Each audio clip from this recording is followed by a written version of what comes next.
He arrived at 11:01 in the morning, delivered into a world already turning without him. The cameras had been waiting for hours outside the Lindo wing of St Mary's Hospital in London, that red brick Victorian building where princes are born in Britain.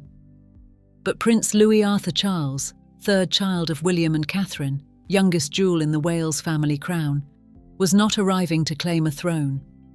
He was arriving at something stranger, and in some ways more perilous. A life lived in royalty's shadow, close enough to the flame to feel its heat, but never permitted to burn. He is the third and youngest child of William, Prince of Wales, and Catherine, Princess of Wales, and a grandson of King Charles III and the late Diana, Princess of Wales. He is fourth in the line of succession to the British throne. That number, fourth, is everything. It is the number that defines him, that determines what demands will be placed upon him, and what freedoms might conceivably be extended to him. In the arithmetic of royal inheritance, fourths are neither heirs nor entirely free. They are witnesses. Louis was born on April 23, 2018, into a dynasty that had, in the span of a single generation, been shaken to its foundations. His father William was a child of 15 when his mother Diana died in a Paris underpass, the most photographed woman in the world pursued until the last. His uncle Harry, once the grinning second son at every ceremonial balcony, would eventually step back from royal duties and relocate to California, publishing a memoir that sharply criticized the institution. Louis arrived into this inheritance without choosing it. No child does. His birth was marked by gun salutes and bell ringing.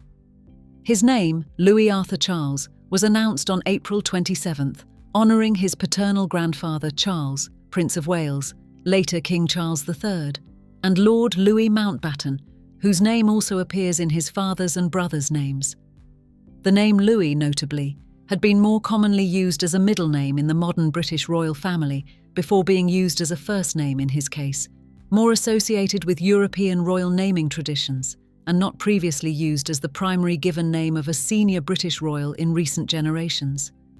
Even in naming, his parents reached beyond convention, an early signal of a broader intention.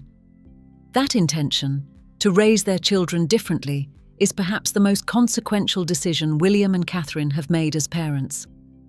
The Wales family had moved away from Kensington Palace's gilded formality by the time Louis was old enough to begin forming memories. They relocated to Adelaide Cottage, a 4-bedroom house on the grounds of Windsor Castle, a move made to give Louis and his siblings a more normal family life. In the fall of 2022, the 3 children began attending Lambrook School, a co-educational prep school for children ages 3 to 13, set in 52 acres of Berkshire countryside. Press reports in late 2025 suggested a move to Forest Lodge, a larger home on the same Windsor estate. It was a deliberate recalibration: less palace, more family home; less dynasty, more childhood. But the dynasty insists on asserting itself. It always does. The British monarchy is, among other things, a machine of symbolism, and children are its most potent symbols. Long before they can speak coherently at press conferences or cut ribbons at hospital openings, royal children are deployed on balconies, paraded in carriages, presented to waiting crowds as evidence of continuity. George, Charlotte and Louis made their carriage debut in 2022 on the occasion of their great-grandmother Queen Elizabeth's Platinum Jubilee, celebrating 70 years on the throne. Louis was 4 years old, and whatever William and Catherine's intentions about normalcy, the institution had its own plans for him. What followed was, by any measure, an unexpected cultural phenomenon.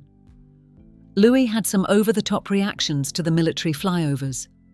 So intense were his reactions that older siblings Charlotte and George were giving him sideways looks for his antics. He covered his ears. He stuck out his tongue. He placed his hand over his mother's face. The images went viral in a way few royal moments do, not because they were staged, but because they were emphatically not. In the age of curated palaces and media training, Louis was simply a 4-year-old boy overwhelmed by RAF jets, and the world found it irresistible. Royal photographer Chris Jackson later recalled that one of his iconic pictures from the 2022 celebrations had him chuckling behind the camera, Louis covering his ears as the red arrows roared overhead, one of Queen Elizabeth II's last appearances on the balcony of Buckingham Palace. The following year brought King Charles III's coronation and another round of Louis's viral spectacle. At Charles's coronation, Louis was seen dancing, waving, and at times yawning. There was something almost democratizing about it. While the adults performed gravity and reverence, Louis, surrounded by ermine and gold, simply behaved like a 5-year-old at a long ceremony. The internet loved him for it.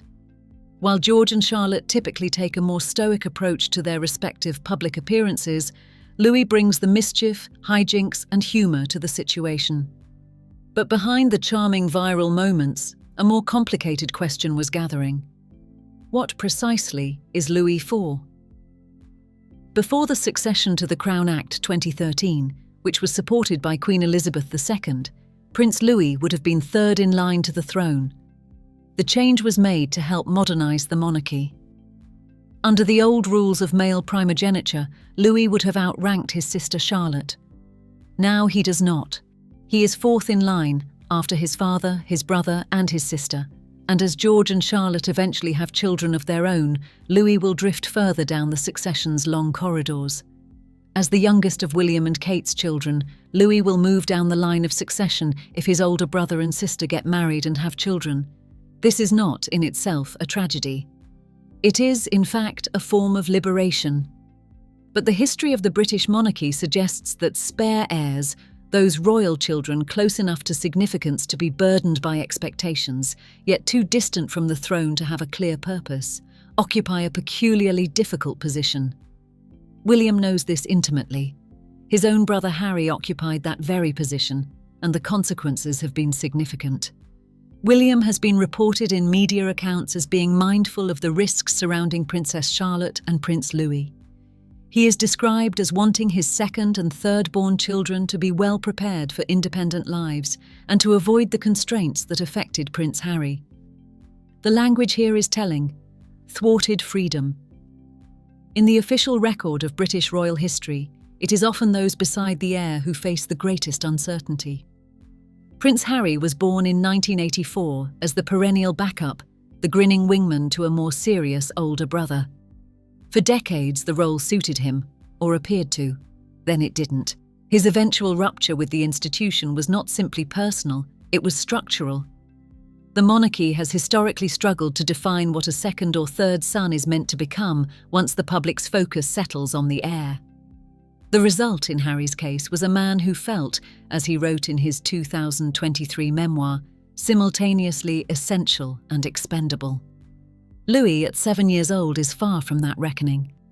William has said in interviews that the family prioritises spending time outdoors, that the children are active in sports and music, with Louis reportedly enjoying activities like trampolining. He attends school in Berkshire. His mother takes his birthday photographs. His father tries to suppress laughter when Louis throws his arms wide on the palace balcony. By all outward appearances, it is a happy, carefully protected childhood. Yet the institution remains. With a smaller group of working royals, some commentators have suggested that Princess Charlotte and Prince Louis may eventually take on official roles, though it is equally possible they may pursue more independent paths as part of a modernised monarchy. The question of whether Louis will become a working royal, attending engagements and representing the crown, or whether he will be permitted to forge something resembling an independent life, remains genuinely open. As Queen Elizabeth's former press secretary Ailsa Anderson noted, William and Catherine are going to rip up the rulebook and do it their way. In the meantime, the balcony appearances continue. At the 2025 Trooping the Colour, as the rest of the royal family stepped back after the traditional wave, Louis was the only one who lingered for a moment longer. He turned around to give the crowd one final gesture, a cheeky smile and an enthusiastic wave. The farewell quickly became one of the most talked about moments of the year's ceremony. It is easy to read that moment as purely charming, and perhaps it is. But there is something else in it too. Here is a boy who understands, at some instinctive level, that the crowd is watching, and who has not yet been taught to be afraid of that. He has not yet learned the lesson that his father learned early and harshly, that the crowd's gaze, once invited, is nearly impossible to escape. The institution that made Diana into an icon and then failed to protect her. That turned Harry into a global subject of fascination and then struggled to contain the fallout. That has shaped William into the careful, duty-bound heir he is. That institution is also shaping Louis, gently, quietly, in the grammar of state occasions and carriage processions and balcony waves. A family friend told People magazine after Louis's Platinum Jubilee antics, "It's nice that the world got to see him enjoying himself." It is. And yet that enjoyment, captured and broadcast, is itself a kind of service. The monarchy's perpetual need for warmth, spontaneity, and evidence that the family at the centre of it all is human. Louis Arthur Charles is 7 years old. He loves trampolines and making faces and whispering to his brother George on formal occasions. He is not the heir, and he occupies a position that is distinct from the traditional spare role as it has been historically understood.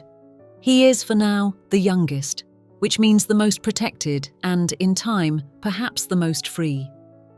What the institution will ask of him as he grows, what he will be willing to give, and whether the freedom his parents are working so hard to construct will survive contact with the monarchy's gravitational pull.